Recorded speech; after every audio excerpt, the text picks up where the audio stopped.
Sionis classis Latina capitulum quartum Dominus et Servi. Precatio incipiens. In nomine Patris et Filii et Spiritus Sancti. Amen. Ave Maria, gratia plena, Dominus tecum, benedicta tu in mulieribus, et benedictus fructus ventris tui, Iesus. Sancta Maria, Mater Dei, ora pro nobis peccatoribus, nunc et in hora mortis nostrae. Amen. Okay, any questions from last time before we get started?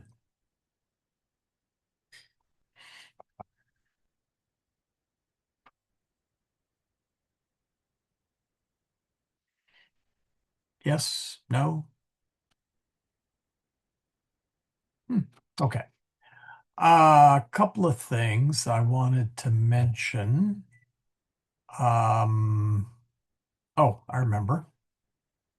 One of them was I decided I was wrong.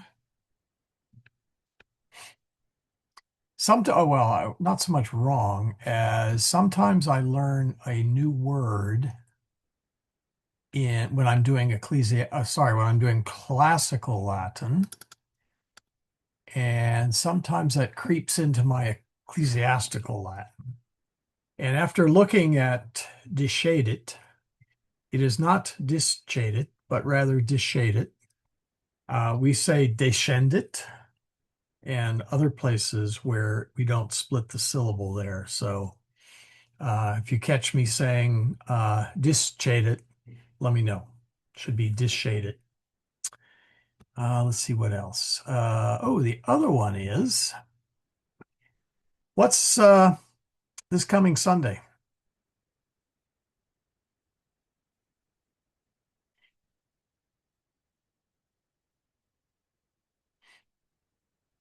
Septuagesima. Very good. I was going to be disappointed if nobody knew what it was. I was going to accuse you of all being heathens and pagans and stuff. It is, where is it? Yes, it is Septuagesima Sunday, this coming Sunday. Lent is definitely early. Sundays are so named the Septuagesima, Sexagesima, Quinquagesima, and Quadragesima are all named for the rough number of days until the Easter Triduum. Septuagesima, 70 days. Well, it's really the 63rd day. The seventh decade before Easter, meaning the 61st to 70 days. So, and we saw in the lesson the word septem. Julius was counting his coins. Uno, duo, tres, quattro, quinque, sex, septem. So, septem, Septuagesima, and we'll actually learn the word for 70 later, which is Septuagesima. But if you can think of the septem, which is the root of that, then hopefully it'll help you to remember it. Sexagesima is 60 or 56th day before the Easter Triduum. And then quinquagesima is the 49th day or fifth decade. When I say decade, I'm talking about chunks of 10. And then quadragesima is for the 4. So that's where those numbers come from. And Lent is almost upon us. So it comes early this year. Just thought I'd mention that. All right. Let's go back to here. Question. Davus saculum in mensa ponit. What does that mean?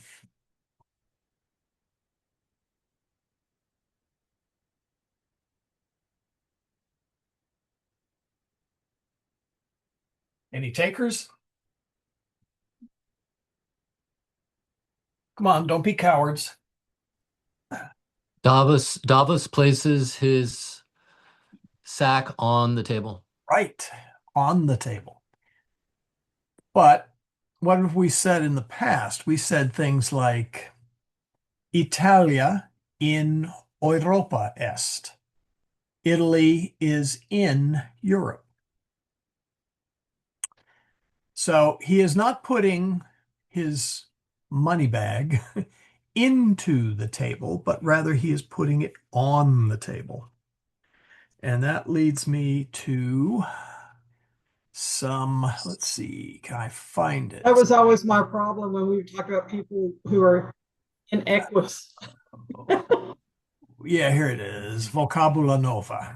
New vocabulary.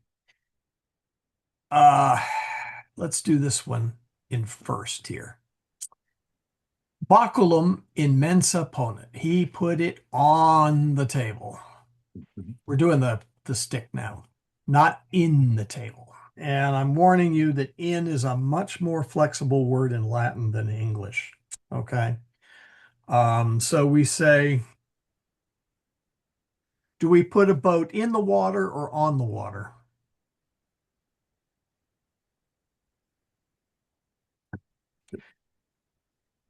In the water, I think. Yeah, you say, yeah, you put the boat in the water, but are you sailing in the Atlantic or on the Atlantic? After the boat's wet, then we say it's on the water. Yeah, so even English is a little wonky with in and on. But in Latin, you basically have one word, in, and in plus the ablative, which is all we've had so far, indicates position. Okay. So you can think of it as in or on. In Europa means in Europe. You wouldn't say on Europe. Well, I don't know. Maybe if you had a map or you were playing, how many remember the game Risk, where you get to conquer the world? I guess you could place your armies on Europe or in Europe. Whoops, I left out. Yes, in mensa is on the table. Now, later on, we'll find that in plus the accusative indicates, wow, can't type today, motion towards, so into or onto. So if you say in fluvio, means you're on the river. You know, you could be in a boat on the river. But if you say in fluvium, which is the accusative, then you're actually into the river and you're all wet. So later on, we'll see that the case will indicate what sense of the word in is, whether it is position or motion. But for now, you just have in plus the ablative, and that means in or on.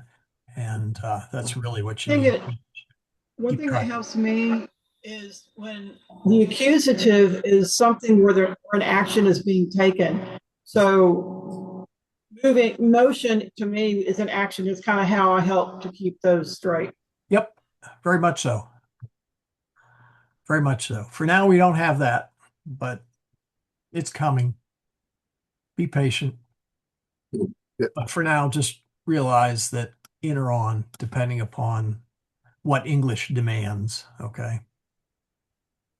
Let's see. Oh, the other fun word is ursus.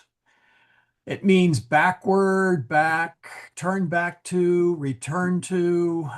It expresses a repetition of a previous action, like I'm going back to, can mean once more. We had it in several places in the, let's see if I can find it. Let's put that away. Rursus. Okay, where'd it go?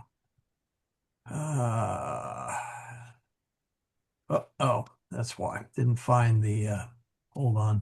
I got to put the umlaut over the U, or not the umlaut, the macron over it. Notice the weird table legs too in the picture. I never noticed them before. Oh, yeah.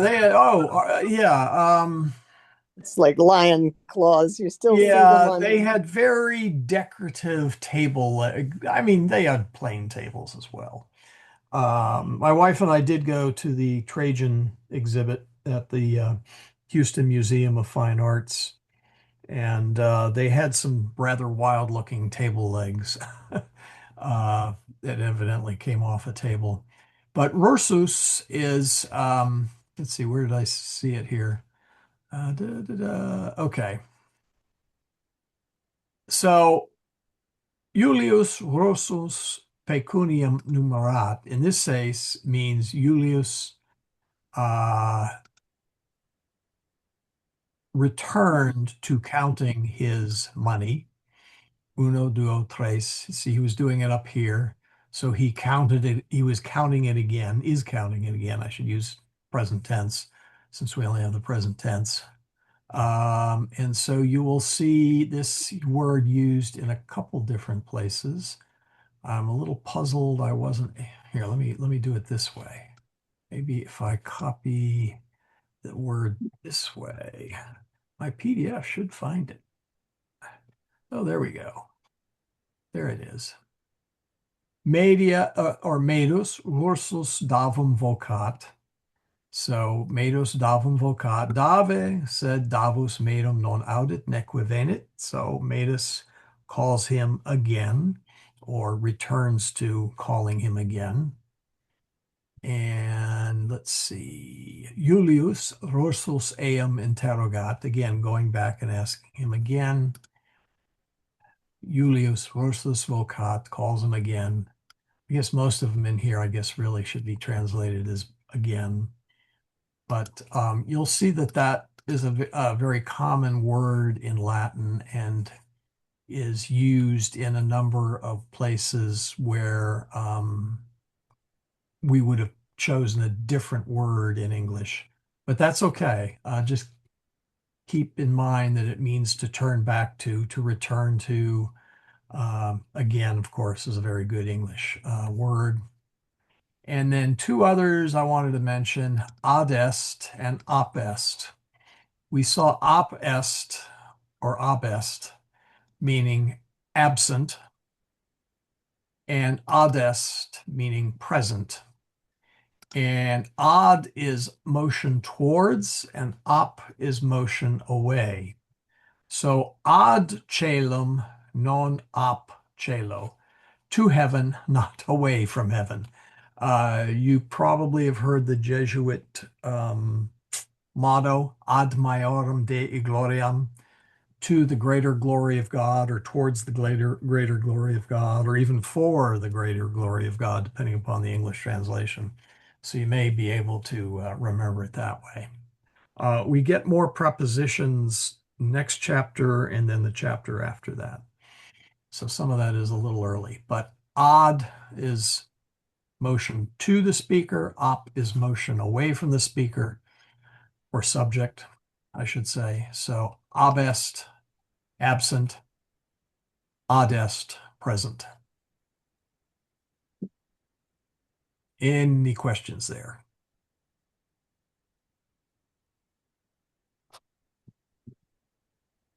Nope.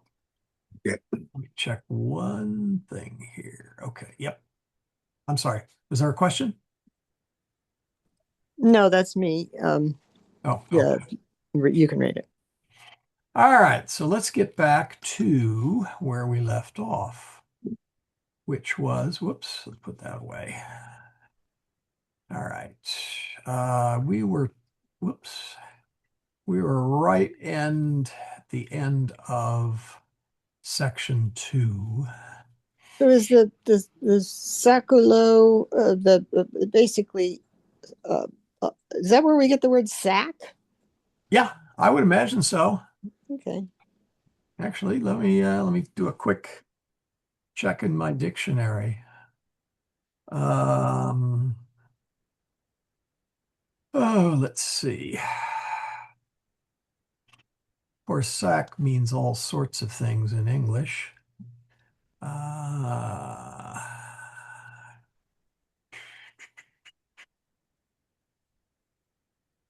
Well,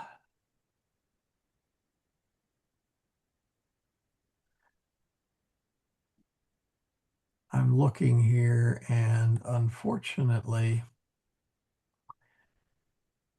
oh, interesting. It may also come from the name of the material, which would be, sackcloth, burlap. Oh, that makes sense. It's like, nowadays the word Kleenex, it does not mean a brand name. It means a tissue. Yeah. And So, yeah, could be either one.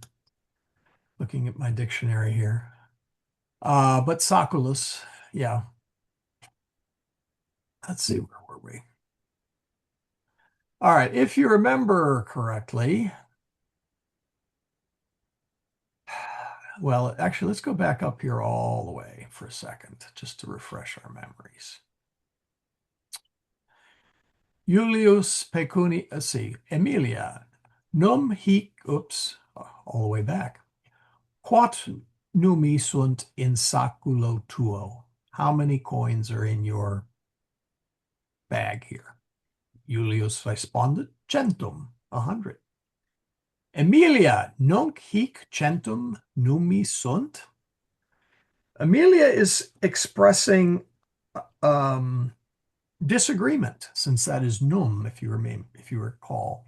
The answer should be in the negative. Okay. So really, she's asking, there aren't now or here 100 coins. And Julius pecuniam numerat unus, duo, tres, quator, quinque.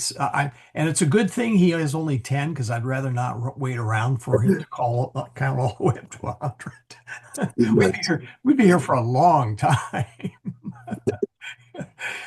Unus, duo, tres, quator, quinque, sex, septem, octo, novem, decem. Decem tantum, only 10. So he counts it again, and it comes out to 10. I don't know. Well, let's face it, this is a story, and this is what Orberg is trying to get across in the Latin. But I think if you had a sack of coins and you expected there to be 10 or 100, and you only counted 10, you wouldn't bother to do it twice. But hey, And I was thinking that he's kind of an idiot for such a rich man to think his sack feels like there's 100 in there. That too. I mean, keep in mind, we are learning Latin here, and so they're trying to come up with a simple little engaging story. Use of devices to teach is not necessarily make comments. I don't know. I think it's fair to make comments upon the sanity of some of the characters every now and then, but I don't know. Have you Nominate. ever filled those paper rolls with pennies? Yep. God, yeah, counting them could be kind of tricky. Yes. But whether you have 10 or 100. Yeah. Yep. So Julius says, quid in saculo meo non centum centantum decem numi sunt. So anyway, he's got missing coins.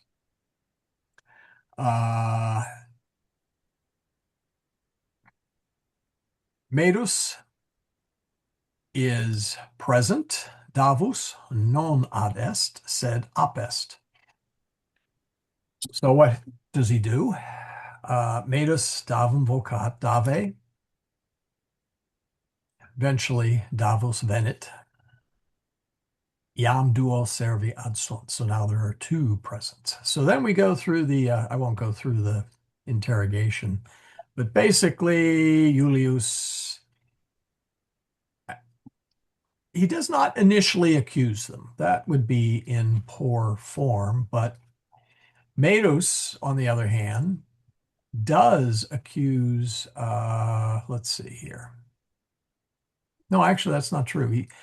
Julius basically says, hey, I had 100 coins. Now I've only got 10. Where are my other ones? And Davus, he's talking to Davus, pecunia tua hic non est, interrogat medum. So he's saying his money is not there. And Medus davum accusat, pecunia tuo in saculo Davi est, Davus pecuniam tuum habet. So basically, Matus says, "Hey, Davus is the guy here that's got the money in his bag there," and we find out that there is nothing in Davus in saculum Davi. Sorry, in saculo Davi.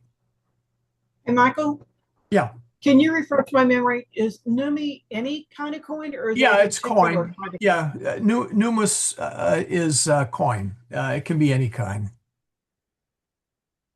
Yeah. You can remember that because numismatics is the study or collection of coins. Yeah.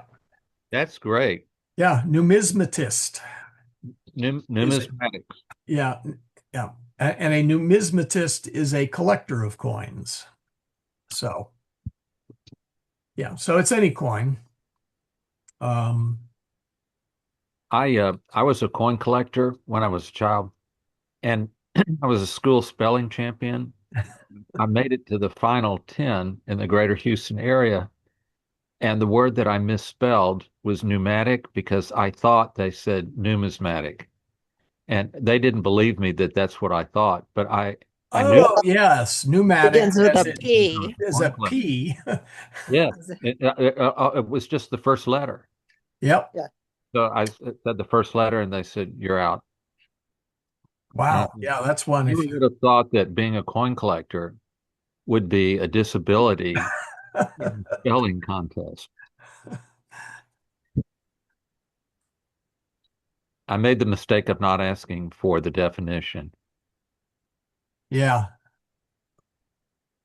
Actually, I didn't even think about pneumatic now That's, that we were that's what talking about happens coins. So when you're at school. if they turned to me next, I'd have flamed out as well. Well, actually, if they stopped you at P, maybe I might have been able to figure it out. I don't know. Anyway, on the other hand, I probably wouldn't have made it to the final rounds in spelling. So anyway, Julius basically has Davos put it on the table. He counts it. There's nothing in it.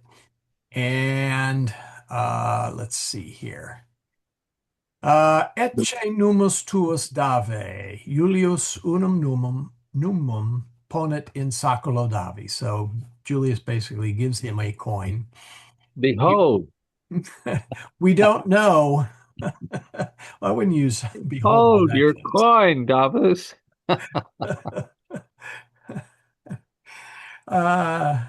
You're rich. You're rich. Well, not actually. Well, we don't know what kind of coin it was. Whether it was Yeah, maybe it was could have pure been gold. anything.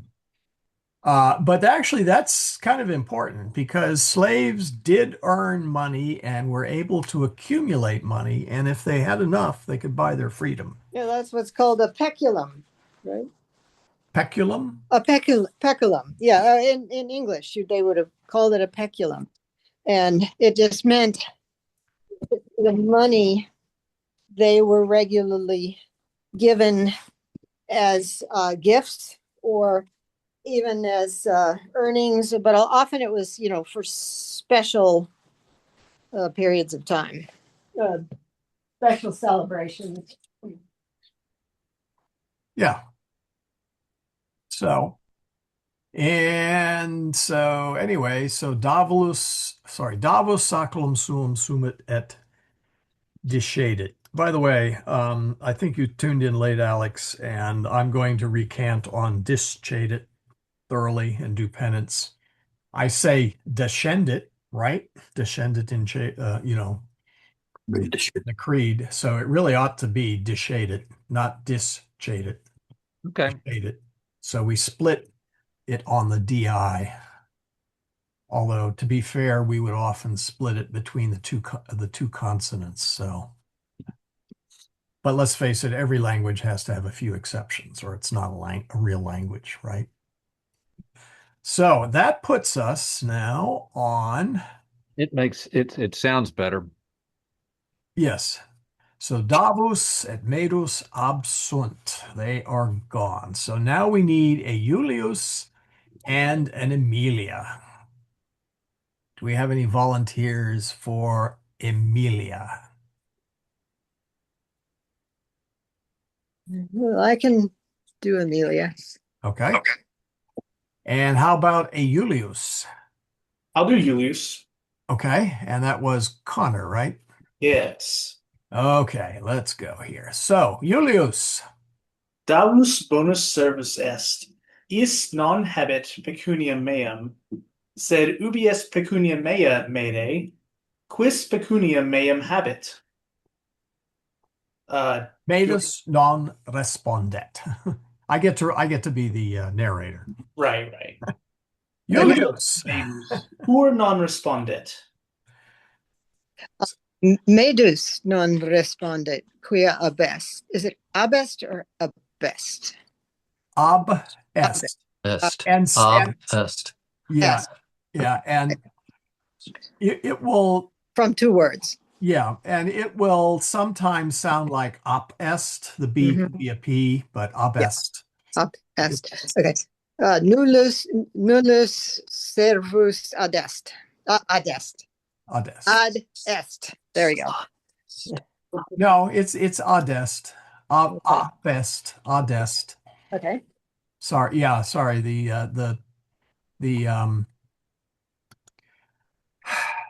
accents on the syllables normally split on the vowel before the consonant. Okay. So for example, ha bet, op best, dest. Actually, now that see this, You didn't mean to say I bet, did you? It's not I bet, it's ha bet. Oh, No, that's a different word. No, I said ha bet. Okay, it sounded like you said I bet. Because down further on, there's an A. No, I know it's a different word. I'm just Yeah. saying it sure sounded like you said I bet and not ha bet. No, I said ha bet. Okay. The little creature in Lord of the Rings. So anyway, where was I? Oh, Julius, medum vocat. Mayday, Vinny. Sed medus qui ob est non eam audit neque venit. Julius Ursus vocat. Mayday, Vinny improbe serve. Medus non venit. Julius. Cur non venit medus. Medus non venit, quia is habet pecuniam tuam. Eus saculus non est vacuus. That's two U's, but Yes, vacuus. Yeah, you that's gotta what get I both said, in but there. I swallowed it. Amelia. Oh, that's sorry, your line. Yes, Emilia ridet. Julius iratus est. Is, and it's a short I, non ridet. Julius. Ubi est baculum meum? Julius baculum quod in mensa est non videt. Emilia. Ecce baculum in mensa. Julius Bacul. Oh, sorry, that's your part. That's my part. Julius baculum suum sumit et discedit. Well, we now kind of know who the guilty party is. If there was any doubt about it. Medus. Somebody send my carrier pigeon. Yeah, if there was any doubt about it, there isn't. And actually, when we go to, I think it's the 6th chapter, we see Medus and his ill-gotten gains. So, all right. Any questions on any of this chapter? So, Oh, I have a question. yes. So, Perat, does that mean obey? Somewhere in here it shows the opposites. They have imperat, Yeah. perat. What All right. Okay, paret, Impera. it Yeah. means to be present, to be Mm. attentive to be prepared in the sense of, I'm ready next to you to go do something. So imperat means to command. Right. They are not at all, as far as I know, related. Oh, Yeah. well, well, they show imperat is the opposite of perat. Says Uh, Dominus Imperat It's not Servus impera. oh yeah, they do, don't they? Yeah. So that's why I was asking Okay. whether Paret. Let me look at something here.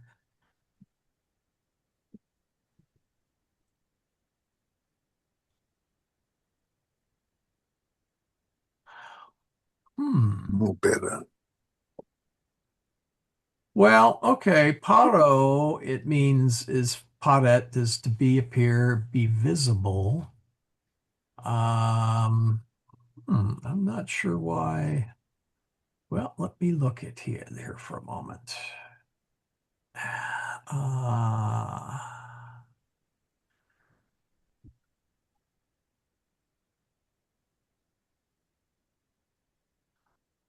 yeah, it means to command, to enjoin.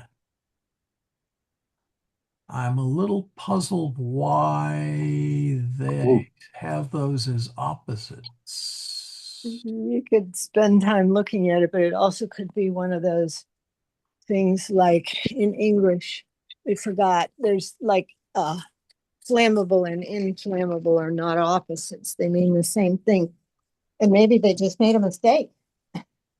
Yeah, because Dominus imperat, which means the master commands It- or orders. Servus paret, the it seems like servant. he's saying that the servant is doing what the command requests. He's Yeah. abiding the command. Because down here it says that davus paret, medus non paret. So it seems the implication is that the davus is abiding by the command, but medus is not. Oh, okay. I'm sorry. Okay. It also means to obey. I'm looking up in the So dictionary. that's why I was saying Yeah. There's an additional. It's got a lot of definitions. One is to provide Yeah. or to procure. So it kind of means to answer to a command, I Yep. guess, more or less. But it means a bunch of other things too. So Yep. or complies, I guess. It complies with the command. Complies, obeys, obedience, submits, Yeah. to appear, to attend, to wait upon. I guess that's we're where it comes is you can think of it as to attend. And so the Dominus imperat et servus paret, meaning the the master commands and the servant Obey. obeys or waits upon or attends. Attend. Yeah. Yeah, attend is a good word. That covers all sorts of stuff. So, yeah, and in German, parat means to be on hand or to be be ready, like you said. yeah. Same thing, same word.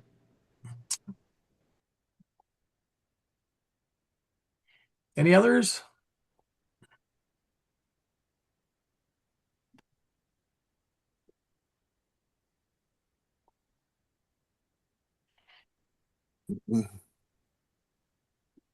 Okay. If there aren't any, let's go back to the chart. I have one kind of funny thing. Okay. Well, it's going down to pensum A. Okay. Um, I was doing quite well going through pensum A with the endings, but I thought that there was a hyphen on the second line between VEN and NEQUE, and I couldn't for the life of me figure out what veneque is. No. See the next Davos, VE. See the next two. Oh, I thought it was a hyphenated word. And I thought, God, this makes no sense. What is this? And then finally it dawned on me, it's not a hyphenated word.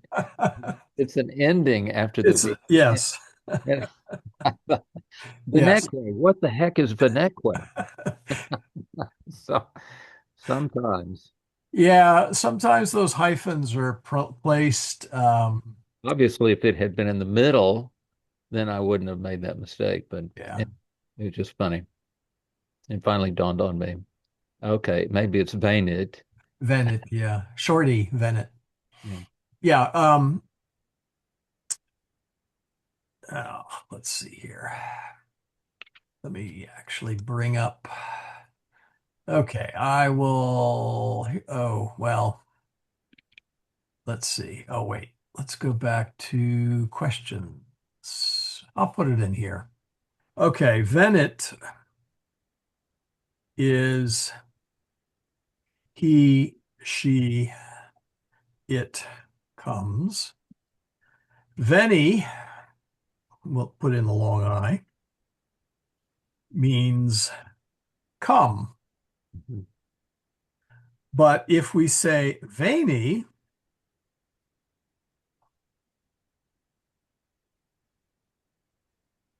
or how about venit? Let's do that one. That means he, she, it came. So when we sing Veni, Veni, Emmanuel, we're singing it wrong. It should be Veni, Veni, Emmanuel, come, O come, Emmanuel.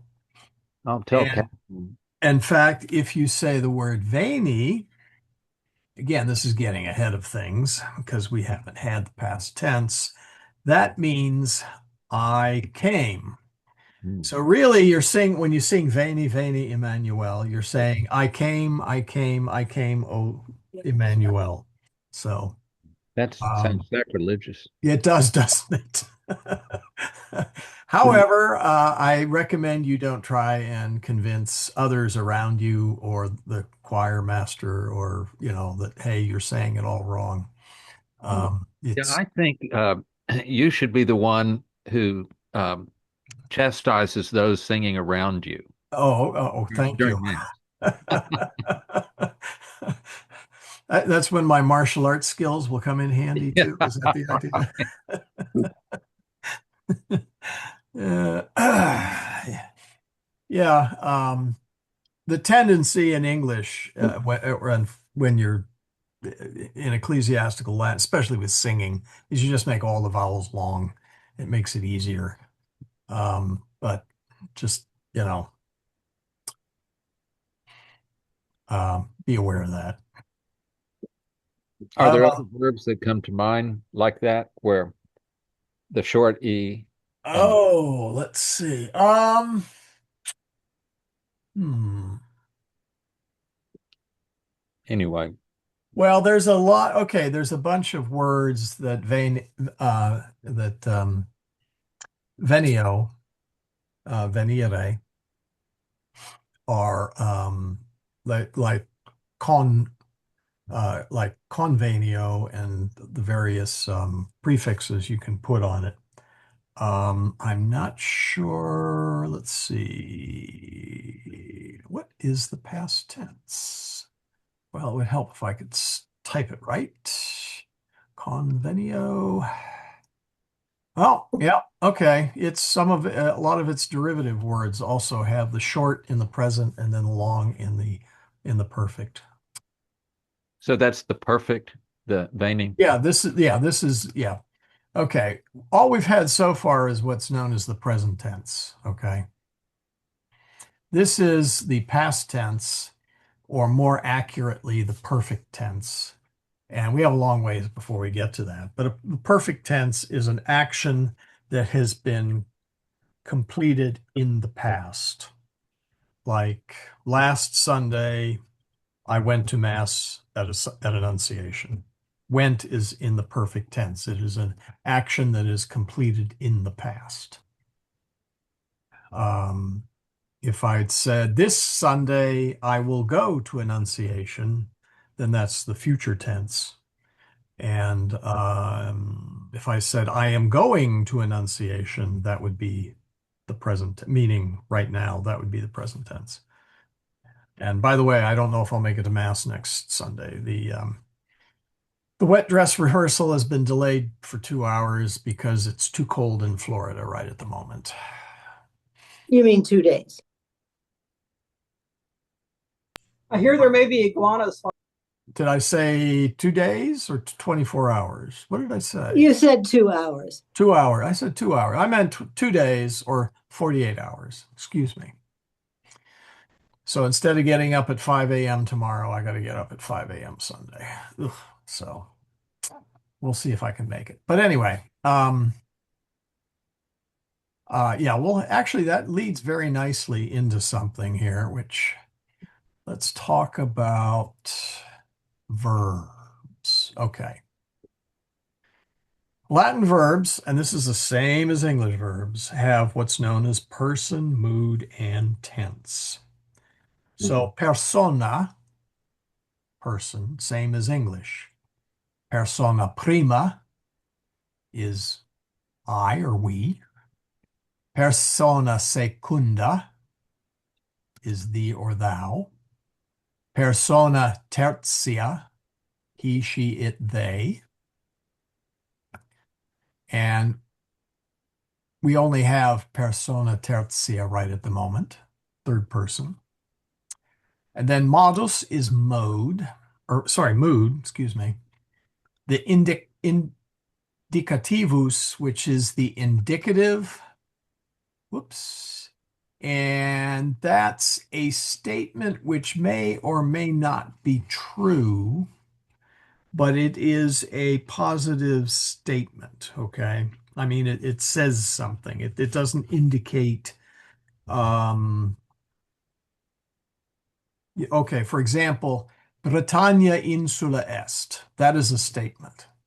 If I said Britannia, or okay, if I said Italia insula est, well, that is in the indicative. It's not true, but it is a positive statement about something, or at least in the mind of the speaker, it is true. Maybe that's a better way of putting it. So Marcus puer impobus est, Julia plorat quia Marcus eum pulsat. Those are all statements which may or may not be true. And that's all we've had up till this chapter. But now we have the imperativus, the imperative, a command. Tace, be quiet. Veni, come.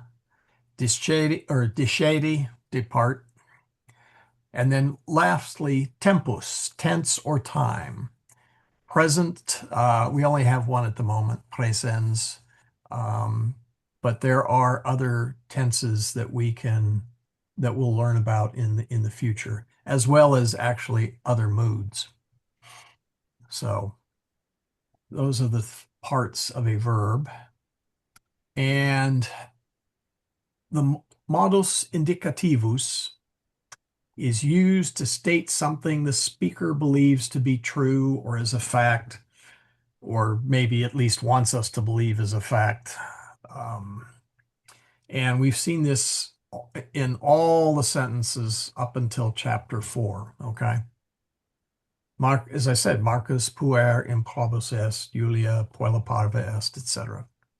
This chapter, we added the modus imperativus, the imperative mood, and it's used to demand, require, prohibit, whatever. I mean, it's you must or must not do something. Works the same in English as it does in Latin. And it is only found in the present tense, second person, singular, and plural. You can't have a first person imperative or a third person imperative. So English examples is call me. And there is an implied you in there, okay? If you drop off the you, it becomes what's known as an imperative. You stop or stop don't touch that deadly scorpion, you know. So there is an implied you in there in each case. So it's more like the implication is the speaker is saying it, and you would only say it to another person or persons, unless you talk to yourself a lot. Well, if you're talking, and there wouldn't be one. Well, now that depends. Do you sometimes answer yourself? So there really are two people there. Okay, yeah. So when you use the imperative, you're telling your other self to do something. And that's by the way, why the imperative is probably the easiest to form from verbs. Because as we saw for US ending, let's see, where are they? Where did I put it here? Oh, I come to that. Yeah, here it is. So nouns ending in just US or IUS, essentially males. So for the US ending nouns, you swap the US for an E. So Dominus, Domine, Servus, Servi, Marcus, Marce, etc. And for IUS ending nouns, you drop the US, leaving the I, and make it long. However, that's not always the case. Where did I talk about that? You'd think I could remember which order I put these slides. Let's see. Where did I put it?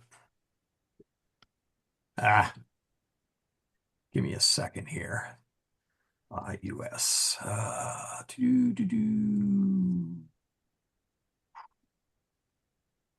All right, where'd it go? All right. Here it is. Yeah, we talked about it. There is cases where you will see the IUS put an IE, like Pie Jesu, Pius Jesu. I mean, if you use the rule, it'd be P Jesu, but it's not, it's Pie Jesu. So if there is a proper name, you will see the lone I, like Julius will always be Juli. Okay, but and it would not be Yuli, but just one. Juli, yeah, one I. And if it's not a proper name, then sometimes you see the IE, like Pie Jesu. Pie here is an adjective. Pious is a terrible word in English because it's been destroyed by the secular world and Protestantism, etc. It really means kind, loving, and attentive. So it's really a very rich word in English in Latin. And pious just doesn't quite cut it in English if you go to the well, I don't know, if you go to the dictionary, it may show all the various forms. So let's see here. Where was I? Okay. Whoops. Where did I put it? Oh, yeah. No, that's imperative. We were in the vocative. Good grief. I lost my place again. Lost in space. There we go. Anyway, what goes with the imperative, though, are the vocative nouns, okay?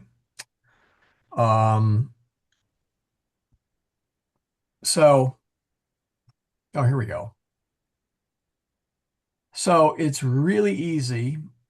Vocat, voca, drop the T. Cantat, canta, drop the T.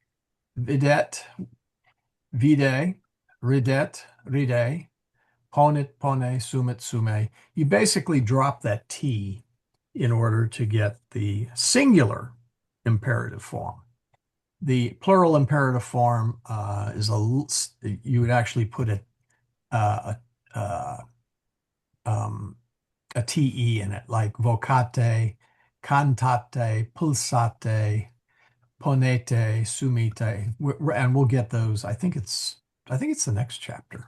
I think. Oh, okay. Yeah, oh, next chapter. Yeah. So, but for now, just drop the T and you have them. And as a couple people have commented, the vocative and the imperative are used hand in hand.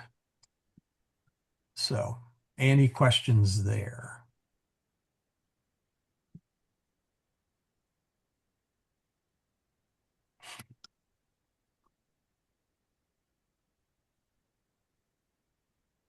Nope. Oops, where did I put it? I put the vocative up here. Okay, where did I hide it? Maybe if I color coded these, I could find these better. Yoo-hoo, where'd you go? Pronomia. Oh, all right, let me look for it. Wow. Let's see. There are, here it is, 2 exceptions to the E rule for this US ending.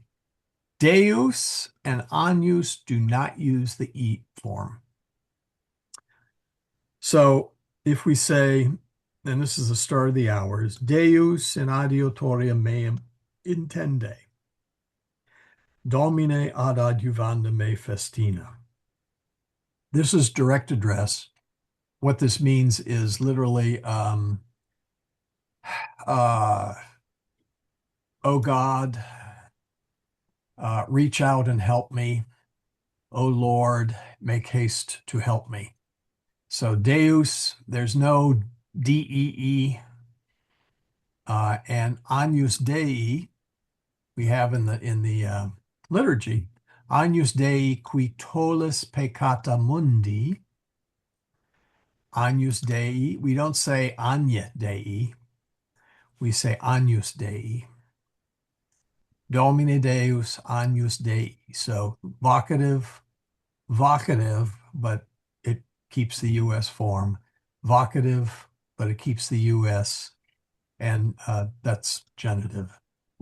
So those are the only 2 exceptions that I am aware of that you do not add an E to for the vocative form.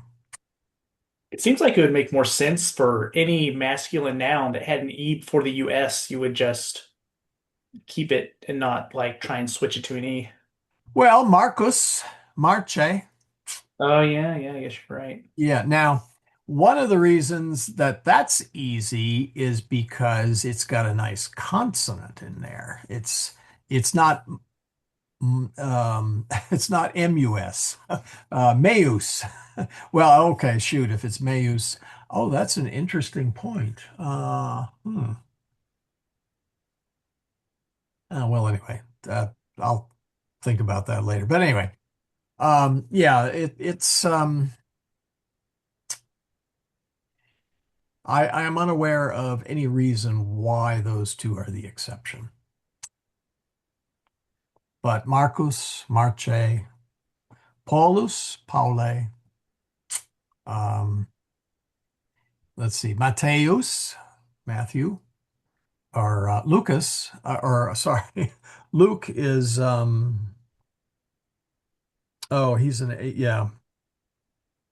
He's actually a feminine, secundum Lucam, and that's because of the Greek. He's got a Greek name. All right, anyway. Michael, Mhm.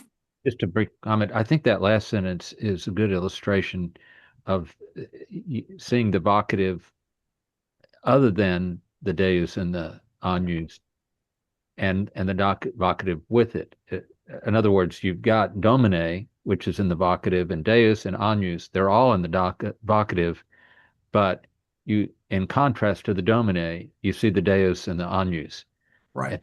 And that makes that more helpful, I think, in seeing that than some of the other illustrations, because you can see the contrast between the 2. Yeah. And that's straight out of the Gloria. Domine Deus, Agnus Dei, qui tollis peccata mundi, miserere nobis, etc. So, yep.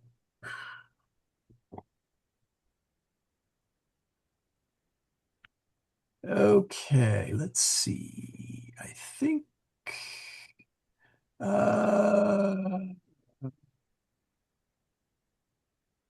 okay.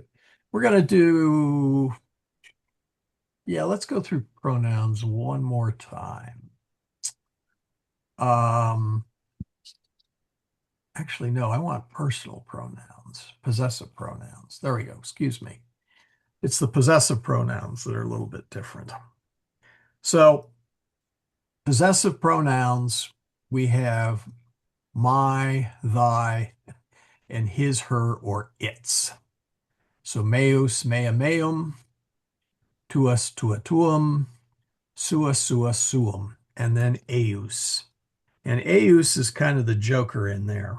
But before we get to eius, these are first, second declension adjectives, really.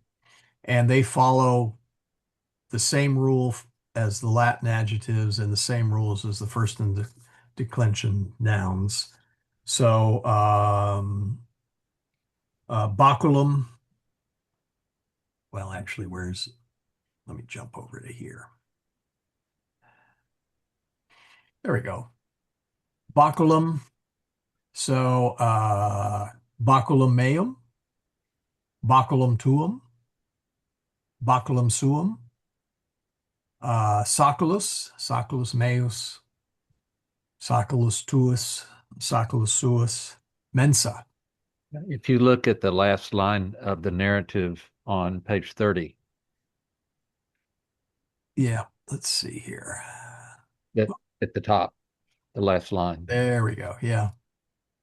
Julius baculum suum sumit et discedit. And it's a reminder that since it says suum, we are talking about ownership. Yes. And I'll get to the eius in a moment here. Just that's on the next slide. And I don't want to make too much. Oh, yeah, we'll just continue with the possessive pronouns. So filius meus est, filius tuus est, filia mea est, she is my daughter. Filia tua est, she is thy daughter. Filius tuus, filium meum pulsat, your son hits my daughter.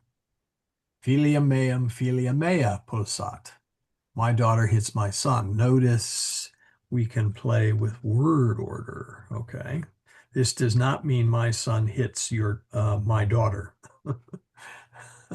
Or, sorry, this does not mean my son hits my daughter, but rather my daughter hits my son.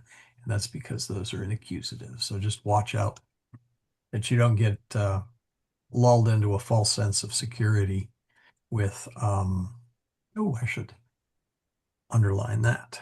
Didn't. There we go. Third person. Okay. I talked about this last time. If I said he gave him his book, how many males are we talking about? One, you wouldn't say he gave himself his own book. I mean, you could. I guess that would be grammatical English, but kind of weird. Two, very possible. He gave him his book, meaning he gave, Julius gave Marcus Julius's book. Okay. Or Julius gave Marcus Marcus's book. We don't know who the book belonged to. And three are also possible. Julius gave Marcus Quintus's book. So could be two, could be three. In English, we really don't know who the book belonged to. Could be the subject, could be the person who it was given to, or somebody else's book entirely. Latin does distinguish between one's own possession and a second party's possession. Or how about, maybe I should use another instead of a second there. So, sua sua suum indicates that the possessor is the owner of the item in question. Okay. In fact, it might be best to throw in an own in there. So Julius pecuniam suum sumit. Julius takes his own money, or as Alex pointed out, Julius takes his own rod and leaves, or staff, whichever you prefer. Whoops, come on back. There. But eius is a little squishier. And you use eius, for his, her, or its. Oh, by the way, suus, sua, suum is his, her, or its. So, as I said, you use it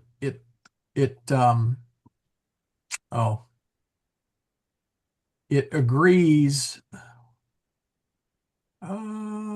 Whoops. Where did I skip one? Oh, yeah, here it is. Yeah, it's not his for suus and her for sua and its for suum. It is rather the ending agrees with the noun that it modifies. Okay. So again, back to here. Julius baculum suum sumit et discedit. So baculum here is in the accusative neuter, and so that needs to be accusative neuter. So it really doesn't have a his, her, or its. It's just sua, sua, sua, suum. And you have to figure out in English whether it's his, her, or its. But the good news is, in this case, it's his, because that refers back to Julius. All right. So, Michael? yeah. Is there a reason why they would use suum there rather than eum? Because I know that he could use either one. Yeah. Now, let me get to that in a minute. Eius has to be used if the possessor is someone else other than the owner. So, medus pecuniam eius sumit. Medus takes his money, implying that it's someone else's. And I'm just doing one aspect. I'll get to the other aspect in it. You could not say medus pecuniam suum sumit, because it was not his money. You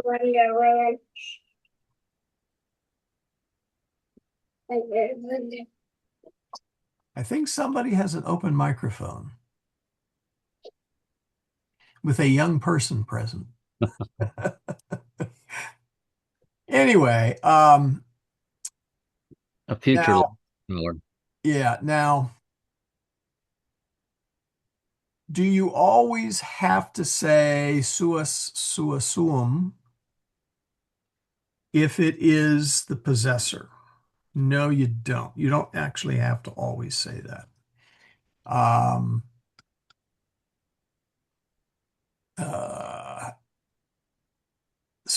And I'll come to that for me. Davos saculum suum sumit et discedit. His own sack, not somebody else's. Medus discedit, quia is pecuniam domini in saculo suo habet.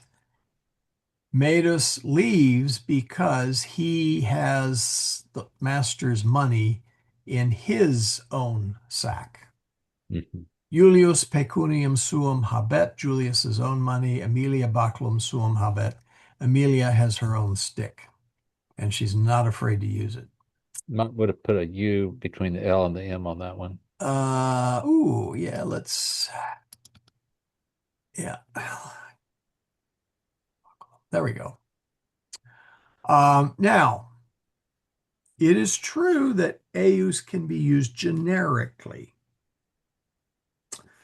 I think we saw iam saculus Davi non est vacuus, in saculo eius est unus numus. So you can use eius even if it is his own purse.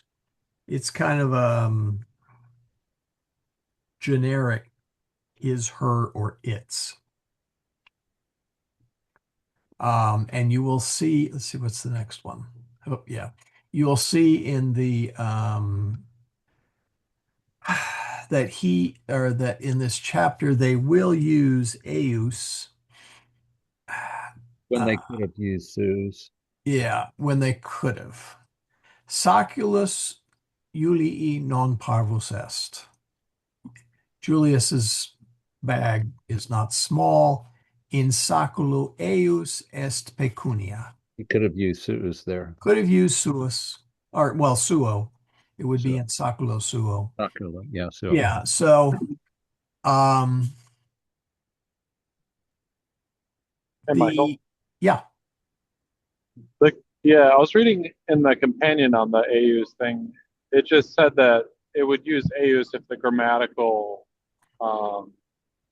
subject was not the actual person. So in that case, it's the sac. That's the grammatical subject. So you use AUs instead of sus.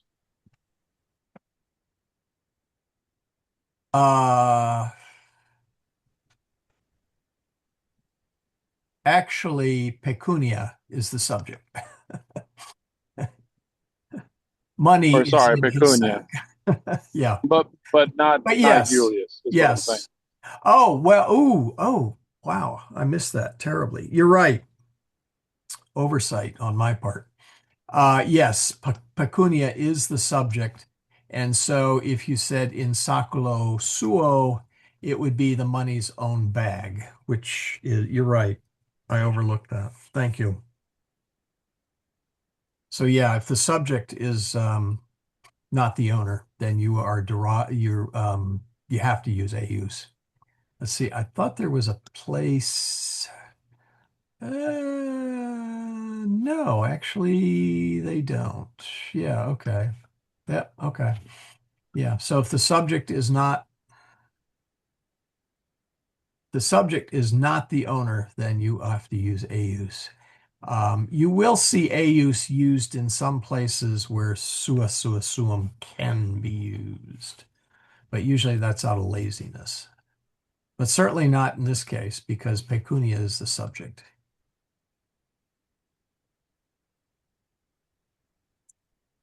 All right. Any more questions on that? Because I think I'm about exhausted everything in these charts. Let's see. Let me do a quick look here. I don't think there's anything left. I think I've covered everything. Yeah, okay. So let's do this. We got a few minutes yet.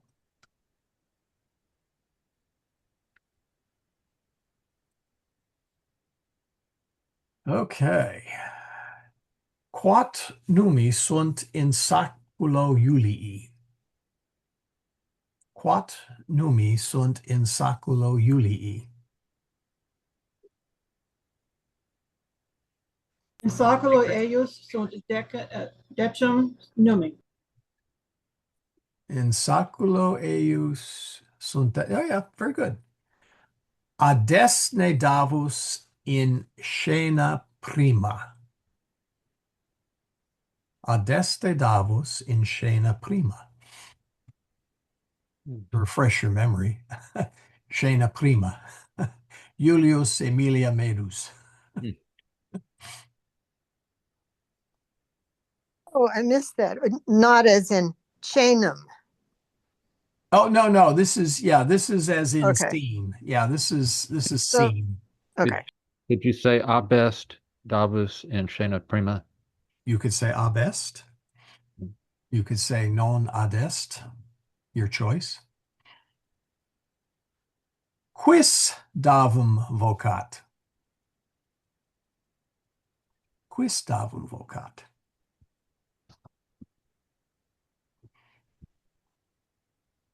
Medus. Edus davum vocat. Yes. Medus. Yep. Where is he? Medus davum Mede. vocat. Yeah, dave. Sed davus medum non audit. Medus davum vocat. Sunt ne numi Iuli in saculo davi.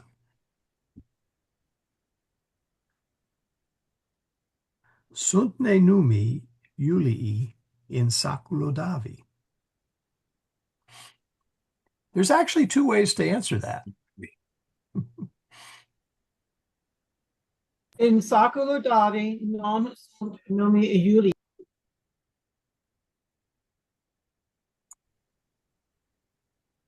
Say that again.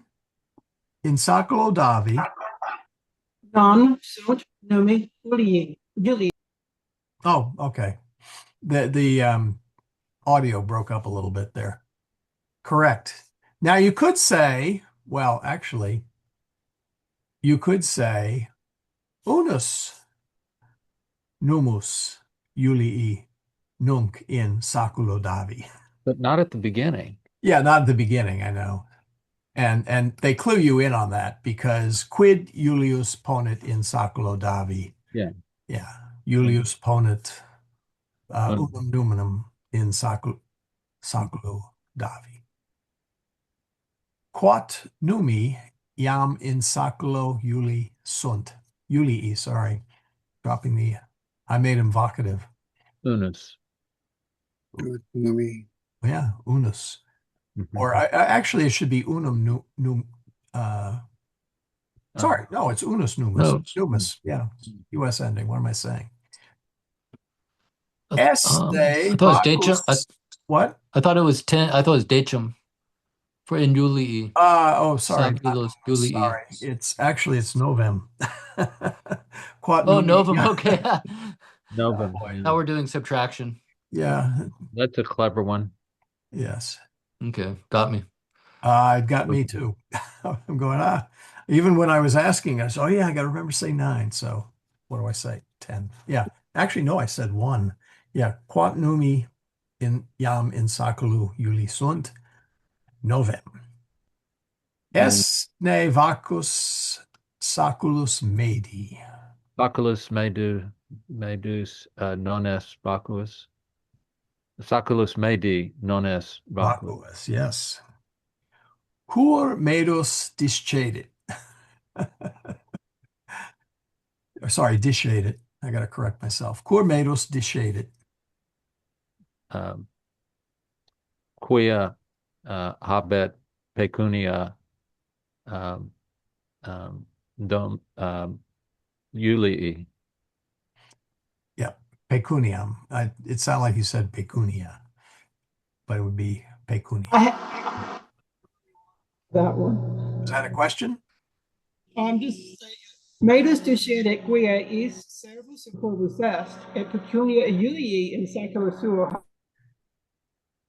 You're fading in and out, Teresa. In fact, I think Sorry, just skip. but that was a nice long sentence. Yes. I would have said quia Iulius baculum habet. Yeah. That's what I would say. Fixated on what's on the table. Yeah, I'm kind of, well, you know what's going to happen if he finds out somebody stole his money. Well, you know what's going to happen when he finds out who stole his money. There we go. Quem Iulius vocat. Iulius vocat medum. Medum, yes. Cur So, medus. What? just briefly, the disceded or discedo. No, it's just discedit. It's got like Discedit. no, I meant the in the dictionary. It's got like 30 meanings. So Yes. what exactly is it meaning here? Leaves. Leaves in this Leaves. case. Okay. Yeah. That would be the easiest. Yeah. Or Okay. if you think of depart. Depart, run away. Yeah. Okay. Well, I don't know if I'd say run away. It's, Well, he is leaving the line of Well- battle. That's one of the definitions.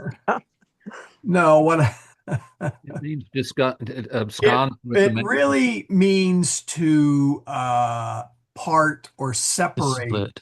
to split. Yeah, thank you. Split, Okay. yeah, split like Yeah, in hippie split. parlance. Yeah. And Okay. so leaves is probably the best choice of or departs. Scampers, there's a lot of English words you could put in there, but it basically means to separate, to depart.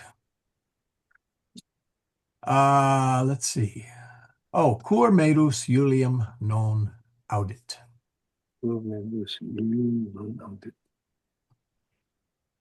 Julius, Medus abest.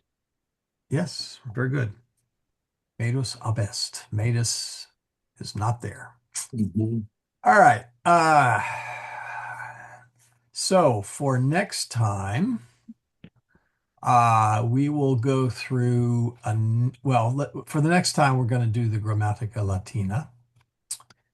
And I will send out for Pensum C, since we've already gone through these questions, I will send out a different set of questions along the same line, and then we can go through those. And I don't know yet if I will be able to make the next class next Thursday. They were supposed to do something called the wet dress rehearsal, which does not mean it's something like you get out your bathing suit for the next summer to see if it still fits. It's where they put the Artemis, the launch vehicle, etc., out on the pad. They fill it with propellant and they do everything as if they were going to launch it, and then they stop at T minus 10 seconds. So it's, I guess the rough equivalent of is you're going on vacation and you pile everybody in the car and make sure everything is ready to leave the next morning or something. It was delayed. It was supposed to start tonight at 11, but it was delayed 48 hours because it is too cold in Florida. So you may derive a certain amount of amusement in that it was too cold in Florida to load the cryogenic propellants. Now, in reality, it's not the cryogenic propellants that are the problem. It's the other hardware that doesn't take too well to the cold. So that's been delayed, and how that will impact the launch date, which would be nominally Friday, in which case I could make Thursday. Should be able to make Thursday. I don't know yet. So plan to be there. I mean, since we delayed 2 days, we may have to delay 2 days on the launch date. That's a possibility as well. So right now, assume we will, and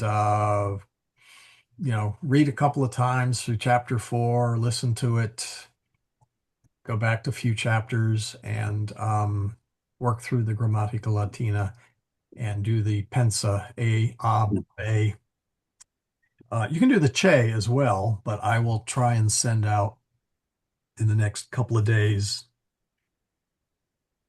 Actually, hopefully tomorrow. Well, probably can't do it tomorrow. Saturday, I'll send out the three pensa or but these were questions. Well, I'll probably keep those questions in there just for the heck of it. But I'll have some additional questions for you, and then we'll see what happens this Thursday.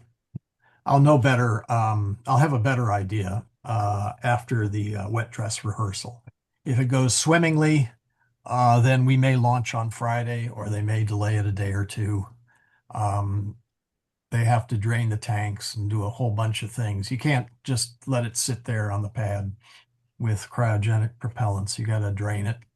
They're very caustic. If you ever spill liquid oxygen on an asphalt surface, do not walk across it.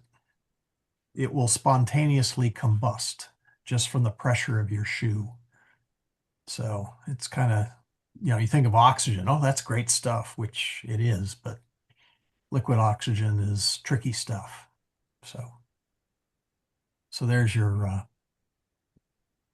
3-minute rocket science. was funny. Father yesterday in the OCI class was saying we were talking about the anointment of the sick, Mm-hmm. and he was saying don't light candles in a hospital room where they have an oxygen tank. Yeah, that's could be bad, you know. Yeah, Most likely it isn't, because generally speaking, the oxygen is concentrated in the area of the patient, but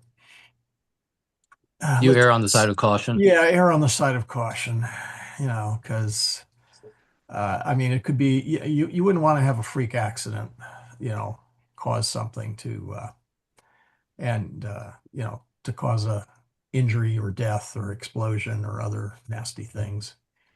So And the candles they're not an element of the sacrament either. So you don't have to have them. Mhm. Yeah. So you see that sign that says non fumar, pay attention. So any last minute questions? So next week, hopefully do the Grammatica Latina or read through the Grammatica Latina, do the Pensa. I will send, as I usually do, I send the Pensa out so you can write on them. And hopefully we'll see each other next week. Hopefully we will not see each other the week after that. Not that I don't like you guys, but I really want this thing to launch because if the launch window that's open is the first few days there in February around the 6th. I think it's 5, 6, 7, 9, and 10, 11, if I remember correctly. And then the next launch period is roughly those same days a month later in March.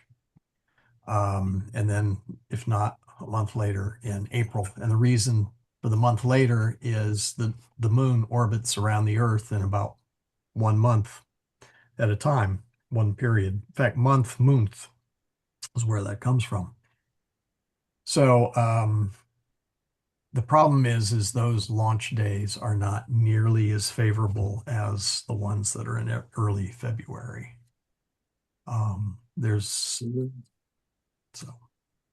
So hopefully it'll go off. Anyway, any other questions? I shall stop wandering.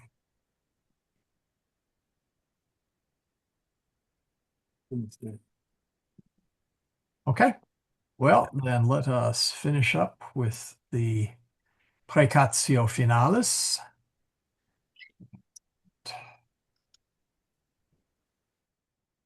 In nomine Patris et Filii et Spiritus Sancti. Amen. Ave Maria, gratia plena, Dominus tecum. Benedicta tu in mulieribus, et benedictus fructus ventris tui, Iesus. Sancta Maria, Mater Dei, ora pro nobis peccatoribus, nunc et in hora mortis nostrae. Amen.